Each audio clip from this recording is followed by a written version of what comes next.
Welcome to the Backyard Professor Chess videos. I've been playing chess online. I joined Chess Cube and Game Knot, and it's a wonderful way to get some really good chess playing practice done. I've had some people ask me, why am I always showing my games that I win and none of the games I lose? I assure you I'm losing half as many as I'm winning, for sure. The reason I want to show you the games that I win when I play them is studying Jeremy Silman's chess materials. He's brought out this idea of chess imbalances, and it works. When I can find the imbalances in the board, and when I can use it to my advantage, then it's fun to show you, because it shows you a way to play a better game of chess. It's definitely the way the grandmasters play, the international masters, and everybody else who knows what they're doing about chess. It's a great system to learn. So in this particular game, I'm the white pieces, my opponent's black. The Queen Gambit, he's accepted the Queen Gambit. I'm finding there's a couple of themes that are very important to share with you, as I've noticed. And I'm not any kind of a grandmaster or master chess player yet, but I'm working on it.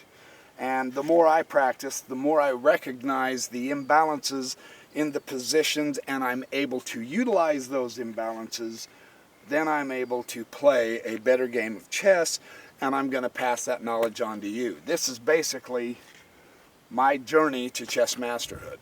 And there's been several people who say, your videos are very instructive. I like to share instructive chess games with you after I play them, so that I can show you how this stuff works. For an amateur like me, we have a good battle for the center here. My opponent is very conscientious of the center. He is doing everything he can to control the center and use the center, but here he makes a blooper and he gives me one of his powers. I have a good pawn center and I continue to expand. Now you can see that I have more central space, and I've forked his knight and bishop. So he's given me one of his pieces. He pulls his knight up, and I certainly take his bishop without hesitation. And of course he returns fire by taking that dirty little darn pawn that took his bishop. So now he's got a pretty good centralization with the queen and the knight. Unfortunately, the queen is not the best piece to have out this early. I swoop up here, take the c4 pawn. He's got his knight on a very good outpost, however. Both of our kings are still in the center. He chooses to swap the knight, which is fine by me. He pulls my pawn over on the C file, and the B file is now open for me to use if I desire to, and now my opponent castles. This is always a good idea to castle early in the game, and I follow suit with him, because it really does tuck your king away into safety. So now we're 10 moves into this game, and he pushes a pawn. He's going to fianchetto his bishop to grab this long, beautiful diagonal. And I'm going to go ahead and grab this open file with my rook. Rooks belong on open files. That is just a fact. This is one of the key strategies of Aaron Nimzovich's My System, as well as Jeremy Silman's, based on the imbalances. Rooks belong on open files because they give you access to the king. When you can get a rook on an open file, do so truly. He does fianchetto his bishop, and that's a long, beautiful, powerful central diagonal. I bring my bishop up, supporting my center again. He's bringing his knight out. You notice how we're each developing our entire army. Now this is the way to do it. You have more power with the more units in your army that you utilize. I bring my queen up, grabbing a diagonal toward his king. He's bringing his knight over here for the defense of his king. He's on f6. I see a chance to get myself on a real good outpost with a knight. Now, knights need support points. This is a support point. to have a good strong outpost. His knight is blocking his f7 pawn, so he's not going to be chasing my knight away anytime soon. This is a wonderful outpost for me to have. He recognizes this, and he dodges his knight back here. He's going to challenge my knight. He's thinking there's no way I'm leaving that knight there. Now I have a wonderful angle toward his king with my bishop being backed up by my queen, and my opponent prevents any kind of an attack on the h7 square. However, now he's weakened his dark squares around his king. I got him to push the g-pawn, which is the best pawn to push, on a kingside castle. It creates the most weaknesses. Now I bring my bishop up, backing up my knight, because I know he's going to swap my knight, and he does. He has to. That central knight is too strong. If you ever get a chance to present your knight in an outpost in your opponent's territory, do so by all means. Now I exchange with my bishop, and look at that beautiful bishop. I'm not only threatening his queen, I've got a backward pawn back here that's weak I'm attacking, and I still have wonderful angles toward his king side. I'm feeling pretty good right now about this position. I'm thinking, okay, I like this very much. He keeps his queen centralized, puts her on an outpost, although queens technically don't belong on outposts because you can chase them away. Now I want you to notice a peculiar characteristic about this particular situation. What is one of the main imbalances here? An imbalance is simply a difference between the two positions, right? I have both bishops. He has one bishop and no knights. I have no knights, but I have both bishops, and I have centralized these bishops. These bishops are extremely dangerous. If you find yourself in a chess game where your opponent has both bishops, exchange one of them off if you can.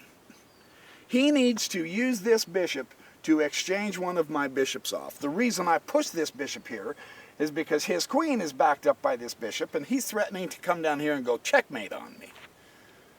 But I have a centralization with my bishop. I'm backed up by the rook on the open file, and my queen on this angle. That is an extremely strong move of mine, preventing him from checkmating me. I have both bishops. He seriously needs to exchange bishops, but he did it wrong. I'm going to take the bishop. He gave me his bishop because, of course, I skewered his queen and bishop together. So I got a bishop. I still have both my bishops. This is a dangerous situation for my opponent. My opponent cannot be comfortable right now.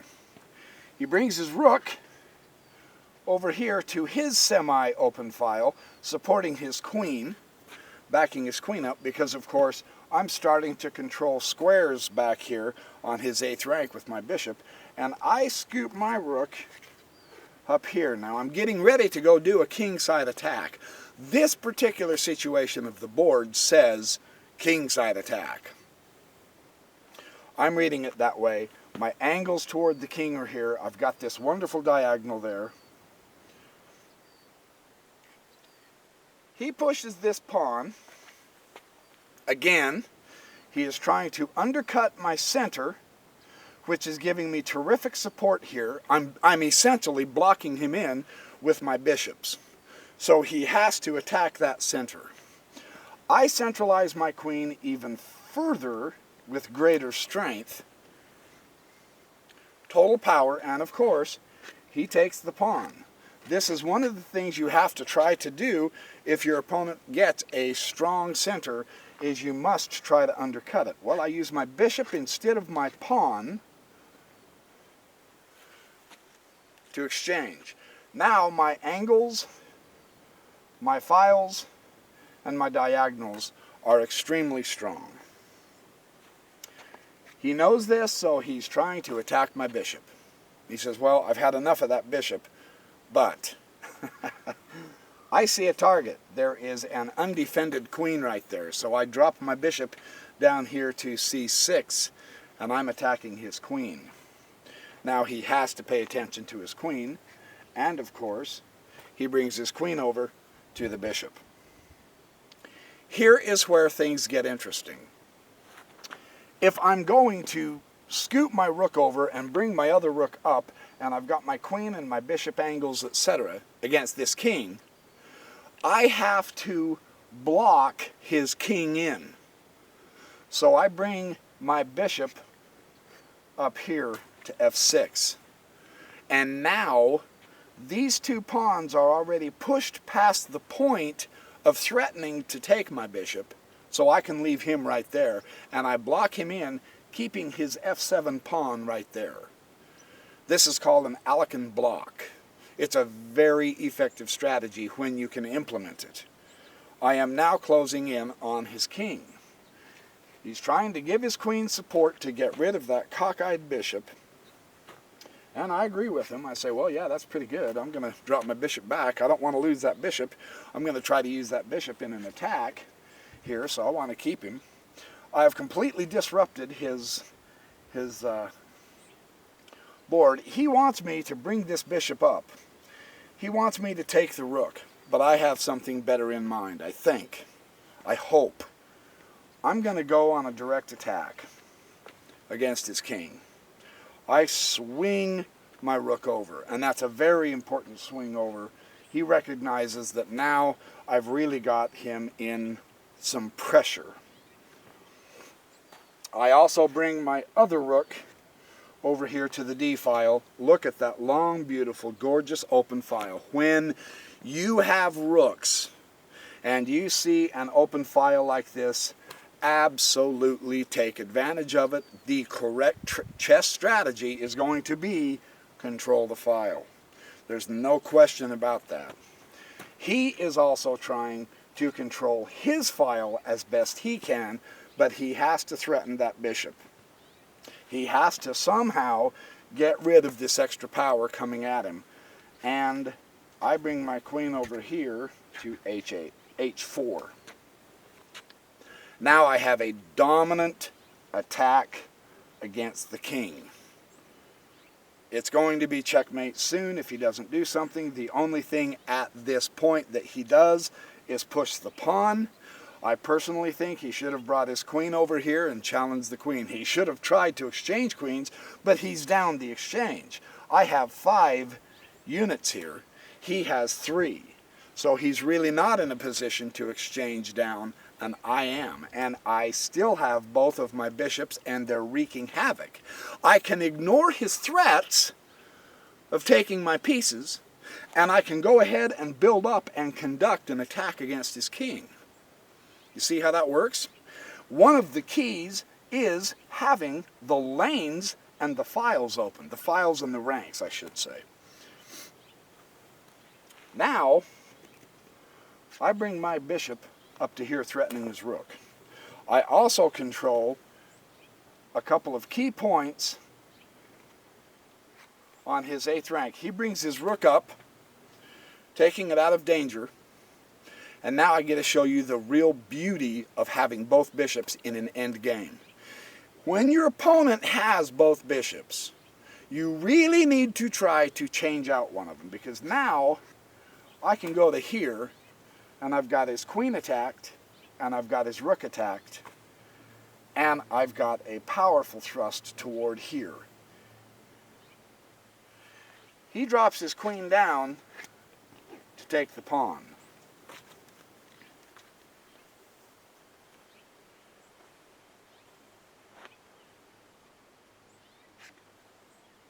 I take his queen with my rook.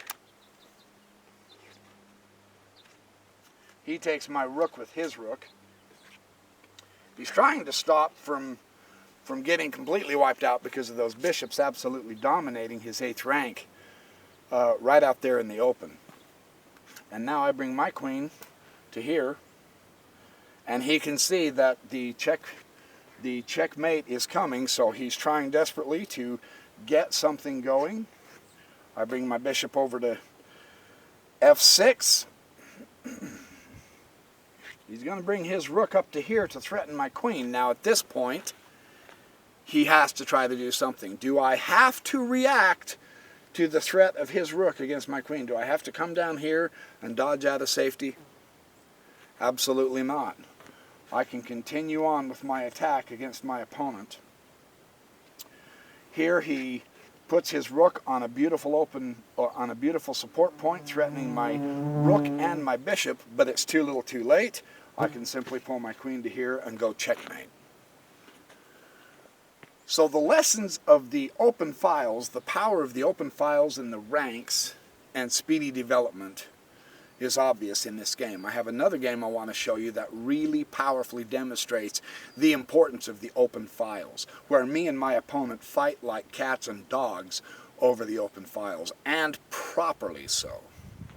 In this game, my opponent and I have an epic battle against the with an open file. I open the queen pawn. I'm playing white. And he does a very good job of fighting against the... No, I'm playing black here. He's playing white. He did a weird queen pawn opening. I mean, I say weird. I shouldn't say weird, but a kind of a different pawn opening. Queen pawn opening, that is. I'm not directly threatening his center yet. I'm building up to... This is kind of the quiet way to build up the center. And how he opens his knights, I don't know. I'm not so convinced that's the best way to open with your knights. Honestly, I think the knights belong up here on the F3 and C3 squares because they do a stronger thrust to the center. So, in my opinion, I think he's being timid, although it works out pretty good for him, so I'm going to go straight at the center. Now I am going for the center. I've done my build-up, and his build-up is more of a defensive posture, I think, and I don't think it's as strong. I really don't. I go ahead and castle, and he does push the pawn to the center, and I decide right here I'm going to see the dynamic tension in this center is really built up now. This is going to be a battle. My opponent's not going to give me an inch, and I'm not going to give him an inch, and he properly castles too. We're both castled, we're both out of the way of the danger. Now let the fireworks begin, so to speak. And I strike first blood. I go ahead and take his pawn. He takes my pawn with his knight, so he's got a decent centralized knight, and I'm bringing my bishop down here to threaten his queen, and I loosen up his king side. Now, the danger in causing him to push the f-pawn, I'm well aware. Of course, he's not gonna let me take his queen. I'm trying to loosen up his king side. The danger to me is it's also opening up more avenue for his rook. The further the f-pawn moves forward in a castled position, the stronger his rook becomes. You want to keep that in mind. When you try to induce them to weaken their king side, you want to keep in mind that f-pawn, if it expands too much, his rook becomes a real problem. And now, look at his center. He's got a pretty good center. He's coming at me. He's got more centralized space. So I'm not going to let him have that. I go ahead and take him with my knight. And he brings up his knight. Now look at this isle. Look at this position at this point. The one dominant feature here is this incredible open file. Neither one of us have claimed it yet. It completely splits the chessboard. I mean, you cannot fail to see it. When you get to the point in your games to where you see an open file like this, your mouth should be watering. You should be immediately saying, "Where's my rook? I have to get my rook on that open file." That is a beautiful open file toward both of the king sides where we've castled. Whoever owns this file will control this game. I mean, that's how important an open file is. You have to train yourself to realize that. Open files demand rooks on them. Okay? I promise there's not a Grandmaster game out there that if there's an open file like this, you won't see the Grandmasters fighting tooth and nail for that open file. I promise they will fight for that open file. That's critical. This is one of the key strategies of this game, is dominating that file. My opponent uses his knight to shut off the file. He grabs the outpost here. He's got his knight on the outpost there. He has sensational centralized knights. He has absolutely excellent centralized knights. Granted, they're in his territory still, but the control of this whole area here is really powerful right now. There is no way I'm going to let my opponent keep that kind of power in this game. You never have to. Now part of my plan has to be, how do I get rid of those knights? Those are too strong. He's going to be able to launch a complete dominating escapade into my camp if I don't do something about it right now. The file is technically shut off, but it's still available. However, there's no way. I'm underdeveloped anyway. He has way more development than I do. There's no way I'm not going to challenge those knights. Those knights have got to go. And he does take my knight. Thankfully so, because I want to take his knight. And now look at how the dynamic of the board has changed somewhat. Now, instead of having such a dominant central power, he's a little less and I'm a little more. You see that? Now it's getting a little bit better balanced, but I'm still not satisfied. In my opinion, he still is way too strong here. And look what my opponent does. He plays great chess here. He takes his rook and puts it on the open file. He recognizes the file. That's one of the keys to this game. And there's no way I'm going to let him have that file free of charge. I am going to contest that file with everything I have. So I put my rook on the other end of the open file. This is the chess strategy you want to employ. No question about it. And now look what my opponent does. He's got his bishop. He brings his bishop up here and he's threatening my queen here. You notice how he's bringing out his army. He's playing very good chess here, I think, based on what I'm reading. Well, he induces me to push my f-pawn too, and I've already pushed my g-pawn, so I do have a fabulous bishop defender here with my king, but my king side has become a little weaker than his. And I'm recognizing that. I'm saying, okay, yeah. Well, he pulls his bishop back to here, and I noticed something. I looked at this for a couple of minutes, and I said, hey, wait a minute. I have a way to push him back really, really powerfully, but I'm taking a somewhat mild risk by completely interrupting my king side. Is my compensation worth it? I say yes, it is. So I go ahead and chase his bishop. Pressing my kingside pawn, he drops his bishop down. And now I go ahead and press my other pawn and chase his knight.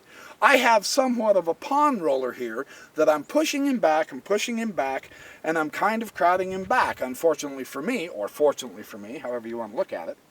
He takes my g-pawn with his knight, but I take his knight with my queen. Now my queen's in the game. I've got a knight and a bishop, and I'm feeling pretty good. He's got two really excellent centralized bishops here. He's got a wonderful file here that we're both contesting.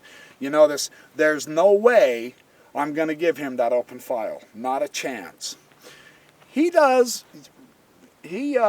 threatening my knight, pinning my knight to my king, which is a decent move. Before I react to this threat and find either a way to support, move the rook over to support the knight or whatever, This file is too close to the king's. I'm not going to let him have this file. So I go ahead and take the rook. Now I know there are some who think, well, I like my rooks. I want to keep my rooks, and I understand that. There comes a time when you have to decide, is it worth keeping your rooks if your opponent keeps his rooks and has access to open files? Or is it better to exchange the rooks? In this situation, I felt it was better to exchange the rooks because he doesn't get to retake my rook with his rook. He has to retake my rook with his queen. Now, a queen on an open file is powerful also. But the queen can be chased away, whereas the rooks somehow feel more like a solid rock. The queen is kind of flighty. She can be chased away. Well, I see it coming. He's going to put me in check. And I go ahead and exchange. Now, you notice why I was happy to give up my knight here for that bishop? Two things. The reason I swapped his bishop with my knight. The central of the board doesn't have a lot of pawns. So this is an open board. In an open board, as a general rule, the bishops do better. He had both bishops. Now he doesn't. I'm going to be able to manage him better with just one bishop. I still have both of my bishops, however. And there's not a lot of support points up here for any knights. He doesn't have any knights anyway. All the knights are gone.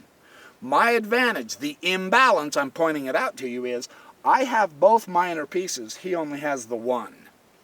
This becomes important if you know how to manipulate this kind of situation. Well, he goes pawn hunting with his bishop.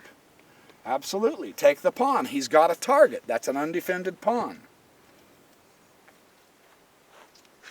I come down here and take his f-pawn and put a nasty pin on his g-pawn against his king because my queen's here. It's going to be checkmate next move. He recognizes this and he pulls his queen up to prevent the checkmate. Now his queen is in a defensive mode. She can't do a lot in this game. I centralize my bishop again because I have wonderful bishops. I have great angles all the way around. And he brings his other rook over to this file. Notice his chess play. This is superb. There is an open file, and my opponent uses his other rook to make use of that open file. Absolutely correct, in my opinion. That's what I would do. And in fact, I'm not going to let him have this file. However, first, I see a target. That bishop's undefended, so I'm going to attack him. I'm going to get rid of him. He brings his bishop up to here, and I say, I have both bishops. He only has one. That's worth exchanging. That is worth the exchange. This is why he took the open file. He exchanged the bishop. But I believe I have the better deal here because I still have a bishop. He has a queen and a rook, and I have a queen, a rook, and a bishop. I'm a piece ahead of him. Now, he's using this open file effectively, and I need to stop that. I can't just come and directly challenge him now because I have no way to protect my rook. I need to guard my back rank against that rook or his queen because my king's in the open. So this is kind of iffy. What can I do? I hit upon an idea. I can bring my bishop to here and cut off his rook. I cut his file in half, and I cut off his rook from contact with his side. Now his rook can only play on my side. This is a good thing to do when you have an opponent who's using their rooks so well as my opponent was. Well, he pushes his pawn to threaten my queen. And I drop my queen back here, targeting his rook, because his rook is undefended now. I have his rook blocked off. Now I can attack his rook. He also sees some targets and pulls his rook over here. He's got free pawn over here. It's a target. Actually, he's got two pawns over here. You always want to find targets. As Silman says, be target conscious. There's something about a queen on an open file that just doesn't register with us as strongly as when you put a rook on an open file. I put my rook backing my queen right down to his king, and I've got a checkmate threat again, and I've got this square covered by my bishop here. I'm in superb position because he got to use his open file, and I'm getting to use my open file. My open file is much stronger because it leads directly to his king, and I've had a chance to cut him off. So now his rook is completely over there, absolutely away from his king. He can't possibly guard his king. He can't even help out. He is in trouble.